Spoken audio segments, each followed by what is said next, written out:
পৃথিবীর প্রতিটি মানুষের জীবন সুন্দর হোক, মা বাবা, ভাই বেয়াদার, আত্মীয় স্বজন সবাইকে নিয়ে সুখে থাকুক, সেটা মানুষ হিসেবে প্রতিটি মানুষের চাওয়া উচিত। হাই বন্ধুগণ, কেমন আছেন সবাই? পরিবার নিয়ে ঘুরতে গেলাম, বেড়াতে গেলাম। পরিবারের সাথে সময়টা আপনার স্মৃতি হিসাবে থাকবে। এক সময় আপনার বার্ধক্য হয়ে যাবেন, বুড়ো হয়ে যাবেন, কোনো কিছুই মনে যাবে না।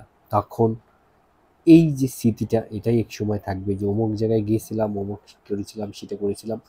ব্যক্তিগত জীবন মানুষকে সুখী হতে হলে পরিবারের সাথে বন্ধন এবং পরিবারের সাথে সম্পর্কটা সবচেয়ে গুরুত্বপূর্ণ। আমরা সেই বন্ধন এবং আত্মীয় স্বজনের সম্পর্কটা ঠিক রাখাটা প্রতিটি মানুষের কর্তব্য। আমি বেড়াতে গেছিলাম ভাগ্নির বাসায়, তার বিবাহবার্ষিকী ছিল। সেই বিবাহবার্ষিকী উপলক্ষে যাচ্ছিলাম মোটরসাইকেলে করে, সেখানে মিরপুর নদীর পাড়ে কিছুটা সময় ঘুরালাম, ভিডিও করলাম। ব্লগার হিসেবে সেটা আমার নৈতিকতার ভিত্তি পড়ে। কারণ ব্লগার হলে কোথায় গেলে 2 মিনিট 4 মিনিট যদি ভিডিওই না করি, সেক্ষেত্রে ব্লগারটা কী হলাম?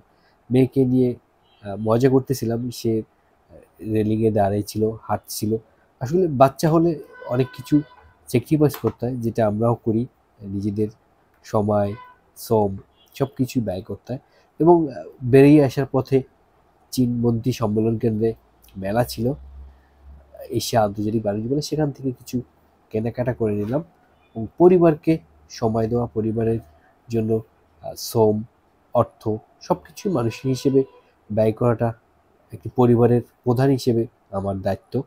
কারণ এখন আমার পরিবারে আমিই প্রধান, সেক্ষেত্রে পরিবারকে খুশি রাখাটা আমার দায়িত্বের ভিত্তি পড়ে। ধন্যবাদ সবাইকে, ভালো থাকবেন, আল্লাহ।